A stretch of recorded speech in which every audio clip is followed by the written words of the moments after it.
siapkan hatiku, Tuhan, untuk dengar firman-Mu. Ku siapkan hatiku, Tuhan, untuk dengar firman-Mu. Shalom Bapak Ibu Saudara yang dikasihi oleh Tuhan.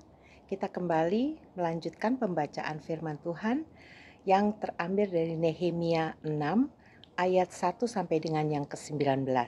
Tapi sebelumnya mari kita berdoa untuk firman Tuhan yang akan kita baca. Mari kita berdoa. Bapa di dalam surga, di dalam nama Tuhan Yesus, kami bersyukur untuk malam ini. Kami tahu Tuhan yang sudah memberkati kami, Tuhan yang sudah menolong kami sehingga kami boleh mengerti akan kehendak dan rencana Tuhan. Pengurapan-Mu dicurahkan sehingga apa yang kami baca firman-Mu pada malam ini, kami mengerti kehendak dan rencana Tuhan. Di dalam nama Yesus kami berdoa. Haleluya. Amin. Nehemia 6 ayatnya yang pertama sampai dengan ayat yang ke-19 yang berkata, ketika Sanbalat dan Tobia dan Geshem orang Arab itu dan musuh-musuh kami yang lain mendengar bahwa aku telah selesai membangun kembali tembok sehingga tidak ada lagi lubang, walaupun sampai waktu itu di pintu-pintu gerbang belum kupasang pintunya. Maka Sanbalat dan Geshem mengutus orang kepadaku dengan pesan, mari kita mengadakan pertemuan bersama di Kefirim, di lembah Ono. Tetapi mereka berniat mencelakakan aku. Lalu aku mengirim utusan kepada mereka dengan balasan, aku telah melakukan suatu pekerjaan yang besar. Aku tidak bisa datang. Untuk apa pekerjaan ini terhenti? Oleh sebab aku meninggalkannya dan pergi kepada kamu. Sampai 4 kali mereka mengirim pesan semacam itu kepadaku, dan setiap kali aku berikan jawaban yang sama kepada mereka.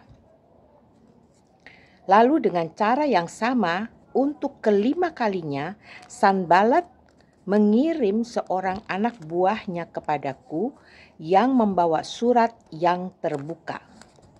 Dalam surat itu tertulis, ada desas-desus di antara bangsa-bangsa dan Geshimu membenarkannya bahwa engkau dan orang-orang Yahudi berniat untuk memberontak dan oleh sebab itu membangun kembali tembok.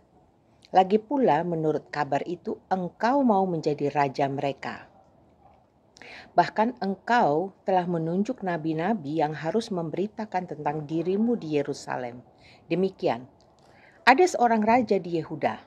Sekarang berita seperti itu akan didengar oleh raja. Oleh sebab itu mari kita bersama-sama berunding. Tetapi aku mengirim orang kepadanya dengan balasan, hal seperti yang kau sebut itu tidak pernah ada. Itu isapan jempolmu belaka, karena mereka semua mau menakut-nakutkan kami. Pikirnya, mereka akan membiarkan pekerjaan itu sehingga tak dapat diselesaikan. Tetapi aku justru berusaha sekuat tenaga. Ketika aku pergi ke rumah Semaya bin Delaya bin Mehetabeel, sebab ia berhalangan datang, berkatalah ia, biarlah kita bertemu di rumah Allah, di dalam bait suci, dan mengunci pintu-pintunya. Karena ada orang yang mau datang membunuh engkau, ya malam ini mereka mau datang membunuh engkau. Tetapi kataku, orang manakah seperti aku ini yang akan melarikan diri? Orang manakah seperti aku ini dapat memasuki bait suci dan tinggal hidup? Aku tidak pergi, karena aku ketahui benar bahwa Allah tidak mengutus dia. Ia mengucapkan nubuat itu terhadap aku karena disuap Tobia dan Sanbalat. Untuk ini ia disuap supaya ia menjadi takut, lalu berbuat demikian sehingga aku berdosa. Dengan demikian mereka mempunyai kesempatan untuk membusukkan namaku sehingga dapat mencela aku. Ya Allah, ingatlah sebagaimana Tobia dan Sanbalat masing-masing telah bertindak. Pun tindakan Noaya dan nabi-nabi yang lain yang mau menakut-nakutkan aku. Maka selesailah tembok itu pada tanggal 25 bulan Elul dalam waktu 52 hari. Ketika semua musuh kami mendengar hal itu, takutlah semua bangsa sekeliling kami. Mereka sangat kehilangan muka dan menjadi sadar bahwa pekerjaan itu dilaksanakan dengan bantuan Allah kami. Pada masa itu pula para pemuka Yehuda mengirim banyak surat kepada Tobia, dan sebaliknya mereka menerima surat-surat daripadanya. Karena banyak orang di Yehuda mempunyai ikatan sumpah dengan dia, sebab ia adalah menantu Sekanya bin Arah, sedang Yohanan anaknya mengambil anak Mesulam bin Berekia sebagai istri. Juga mereka sebut-sebut segala kebaikan Tobia di mukaku, dan segala perkataanku terus dibeberkan kepadanya. Pula Tobia mengirim surat-surat untuk menakut-nakutkan aku. Pembacaan firman Tuhan kali ini bagaimana Nehemia yang selama ini sudah berusaha untuk membangun kembali bait Allah sudah mencapai hasil akhir, ya, sudah mencapai hasil yang akhir. Semua sudah selesai, semua tembok-tembok yang bolong sudah diselesaikan, hanya tinggal beberapa hal-hal kecil yang belum selesai seperti pintu gerbang yang belum terpasang. Tapi sebagian besar pembangunan tembok Yerusalem yang runtuh itu sudah terlaksana.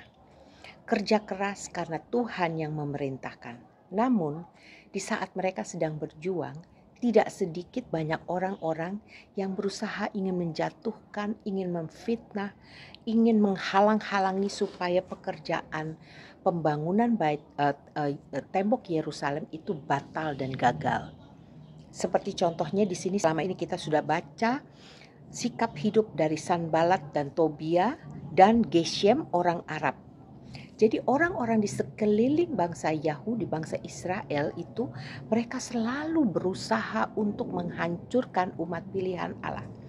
Jadi di sini kita lihat dibaca di sini bagaimana berusaha mereka menghasut, mereka berusaha mengajak Nehemia untuk dengan berbagai macam dalih sehingga mereka bisa membunuh Nehemia. Namun Nehemia tidak mau pergi karena apa? Ada pagar perlindungan Tuhan atas kehidupan Nehemia sehingga Nehemia diberikan hikmat untuk tidak menanggapi setiap undangan yang datang yang ingin menghancurkan hidupnya. Bahkan surat pertama diajak untuk berunding dengan maksud supaya dia tidak bekerja, tapi pada saat Nehemia datang menghadap mereka, bertemu dengan mereka, dia akan dibunuh. Akhirnya pekerjaan Tuhan akan gagal. Hikmat akhirnya Tuhan beri sehingga dia membatalkan pertemuan. Sudah sampai 4 kali. Musuh itu tidak akan pernah tinggal diam. Mereka berusaha untuk terus menghancurkan, berusaha terus untuk memfitnah. Sampai akhirnya mereka juga mulai lakukan fitnahan dengan memberikan surat terbuka. Artinya berita-berita bohong mereka karang, mereka buat untuk menghancurkan hidup seseorang. Disitulah cara kerja iblis untuk menghancurkan pekerjaan Tuhan. Dia tidak akan pernah tinggal diam. Dia terus berusaha untuk menghancurkan dan mempermalukan orang pilihan Allah. Jadi di sini yang saya lihat dari ayat yang saya baca kali ini bagaimana manusia bisa berusaha untuk menghancurkan kita. Mereka bisa berbuat seperti baik, seperti teman, seperti saudara, seperti orang yang dekat dengan kita. Namun hati orang-orang seperti ini yang memiliki tujuan untuk menghancurkan, menjatuhkan. Sampai di sini mereka akhirnya berusaha dengan memfitnah, mereka berusaha dengan bergosip, menyebarkan berita bohong kemana-mana. Karena apa? Iri hati. Mereka tidak suka. Begitulah sifat manusia yang seringkali tidak suka untuk melihat orang lain sukses dan mereka memfitnah, berusaha menghancurkan. Titik awal tidak bisa, mereka berunding tidak bisa, mereka naik ke tingkat yang lebih tinggi, membuat surat. Membuat surat tidak bisa, dengan menyebarkan gosip, menyebarkan fitnah itu tidak bisa. Mereka terus naik lagi, berusaha terus. Sampai akhirnya memakai orang lain yang dengan posisi lebih tinggi. Seperti Nabi Semaya bin Delaya bin Mehetabiel. Dia disogok untuk merayu supaya Nehemia mau lari ke bait Allah, berlindung di situ. Karena apa? Saat Nehemia masuk ke bait Allah, dia bukan seorang imam, nanti dia akan dipersalahkan. Di situ tujuannya untuk menjatuhkan. Namun Tuhan memberikan hikmat kepada Nehemia untuk sanggup berkata tidak. Jadi bagaimana dengan hidup kita? Kadang-kadang orang bisa berbuat baik dengan kita. Di mulut mereka begitu manis. Mereka berusaha begitu licik untuk menjatuhkan kita. Namun kadang-kadang kita percaya perlindungan Tuhan itu sempurna. Bahwa Tuhan memberikan hikmat kepada kita dengan ketegasan berkata ya, atas kebenaran dan tidak atas dosa. Atas hal-hal yang tidak benar, yang bisa merugikan kita, yang bisa menghancurkan hidup kita.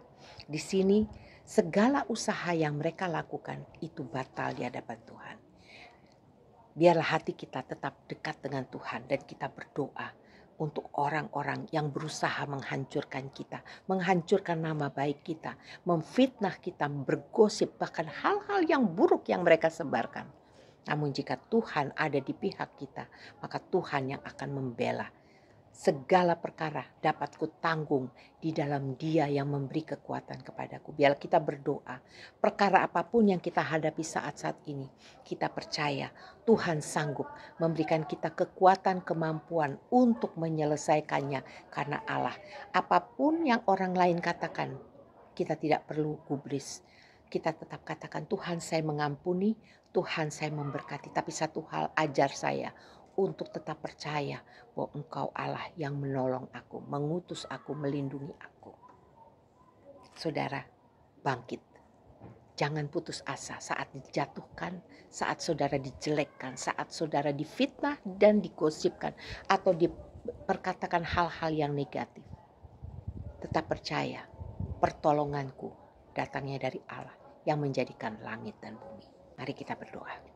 Bapa Surgawi, kami bersyukur untuk firman-Mu malam hari ini yang sudah mengajar kami bagaimana kami tahu di sekeliling kami seringkali banyak orang-orang yang berkata berlaku seperti teman atau saudara, tapi di dalamnya mereka berusaha untuk menghancurkan, memfitnah, menghancurkan nama baik kami.